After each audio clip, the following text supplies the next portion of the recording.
Bahrain को Iran ने ballistic missile से हमला कर दहला दिया। ईरान ने मिसाइल के जरिए अमेरिकी ठिकानों को निशाना बनाया है।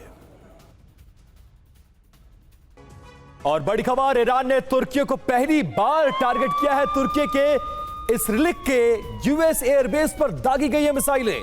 एयर डिफेंस सिस्टम ने इंटरसेप्ट किया इन मिसाइलों को और मिसाइल इराक और सीरिया के ऊपर से होकर गुजरी है। ये देखिए तस्वीरें।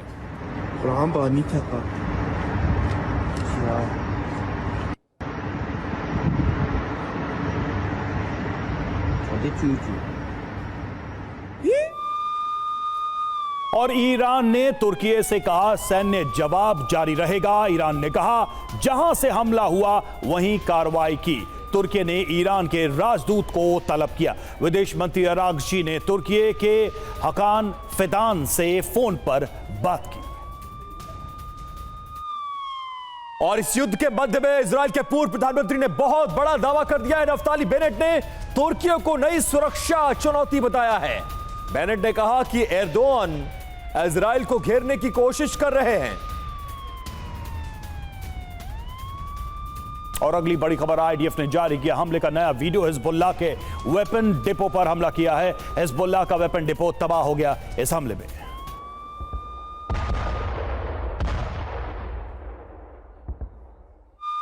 और ईरान पर हमले के बाद अमेरिका में ट्रंप के फैसले का विरोध शुरू हो गया है। ईरान पर हमले का विरोध किया जा रहा है। यूएस नौसेना के पूर्व जवान ने विरोध दर्ज कराया है। विरोध करने पर सीनेट की सुनवाई से बाहर निकाला गया है उसको।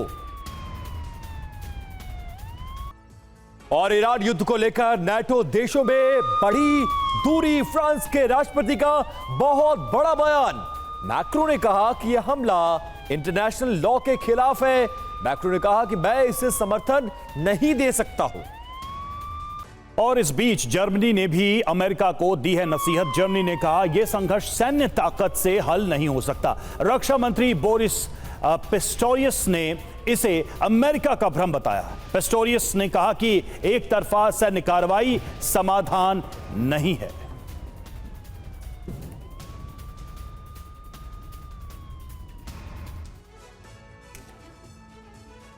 तो देखिए कुछ डिटेल्स आई है। खबर क्या है देखिए, फ्रांस ने ईरान पर हमले को गलत बताया है और एक तरह से साथ देने से इनकार कर दिया। मैक्रो ने ईरान पर हमले को पूरी तरह से गैर कानूनी कहा है। स्पेन बेस से यूएस को हम हमले की इजाजत नहीं दे सकते हैं। यह एक बड़ा झटका है। ट्रंप की धमकी पर स्पेन ने अपना स्टैंड नहीं बदला और ये बहुत बड़ी अपडेट्स हैं। स्पेन ने कहा है कि अमेरिका का दावा सफेद झूठ की तरह है और हम इनका साथ नहीं दे सकते। यूएस ने कहा था कि अब स्पेन सहयोग के लिए तैयार हो गया, मतलब धमकी का असर हो रहा था। ट्रंप ने मैड्रिड पर कार्रवाई की चेतावनी दी थी, लेकिन उसके बाद भी स्टैंड नहीं बदला। ईरान पर अमेरिका और पश्चिमी देशों में मतभेद खुलकर आ रहे हैं। यह पहला देश नहीं है। फ्रांस और स्पेन ने अमेरिका के रुख से अब दूरी बना ली है और वो इस हमले को गलत करार दे रहे हैं। आधिकारिक तौर पर अब नाटो एकजुट नहीं है, तो इस तरह के हालात बनते हुए नजर आ रहे हैं। संजय सर, जानना यही चाहूंगा मैं कि आखिरकार इस पूरे युद्ध में धीरे धीरे नाटो के देशों, यूरोप के तमाम देशों, वो अब खुद का अमेरिका से किनारा कर रहे हैं। हालांकि ट्रंप धमकी देकर उनको अपने पाले में लाने की बात तो कर रहे हैं, लेकिन इस तरह से किनारे हो जाना ये कितना बड़ा सेटबैक है अमेरिका के लिए, खासकर तब जब युद्ध अपने चरम पर हो। देखिए, ये सेटबैक तो मैं बोलूँगा है ही, लेकिन सेटबैक का कारण भी ये है कि प्रेसिडेंट ट्रंप ने जो यूक्रेन की लड़ाई चल रही थी और बाद में वो जो ग्रीनलैंड पे भी जो उन्होंने स्टेटमेंट दिए हैं, तो उन्होंने नाटो की तो एक क्वेश्चन मार्क लगा दिया था उसके एग्जिस्टेंस में। तो वो भी अभी इस समय पे ऐसी बातें कर रहे हैं कि दिखाना चाहते हैं कि हम अमेरिका के साथ नहीं खड़े हैं। फ्रेंच प्रेसिडेंट ने एक स्टेटमेंट दिया है कि इंटरनेशनल लॉ के खिलाफ है। इंटरनेशनल लॉ तो आज कोई डिफाइन ही नहीं कर सकता है। इंटरनेशनल के लॉ के खिलाफ तो सब कुछ है। फ्रांस ने भी अभी भी कितना अत्याचार करता है वो अपनी पुरानी फ्रेंच कॉलोनीज़ में।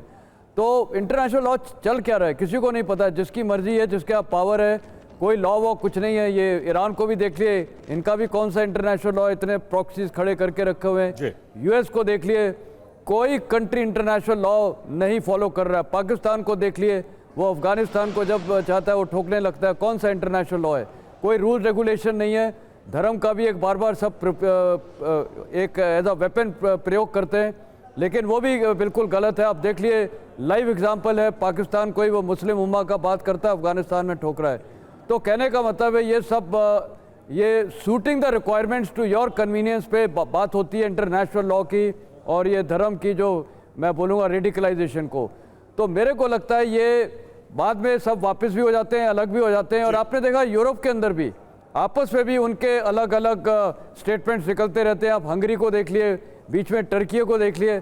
तो ये सब बिल्कुल सर, बहुत ही ऑफ कन्वीनियंस है। बहुत इंपॉर्टेंट पॉइंट रेज किया आपने कि एक तरफ तो जो रेडिकलाइजेशन है वो, और दूसरी तरफ इंटरनेशनल संस्थाओं का इस तरीके से डिफंक्ट दिखाई देना, कोई बड़ी भूमिका न रह जाना, या इंटरनेशनल लॉ को एक तरीके से जितने भी देश इन्वॉल्व हैं इस वक्त वॉर में वो रिस्पेक्ट करते नहीं नजर आ रहे हैं। और ये सिचुएशन इस वक्त हमारे सामने है। और देखिए, ईरान ने तेल अवीव के साथ कुर्दिस्तान में बड़े हवाई हमले किए हैं। रात भर इन इलाकों में लोग डरे सहमे रहे।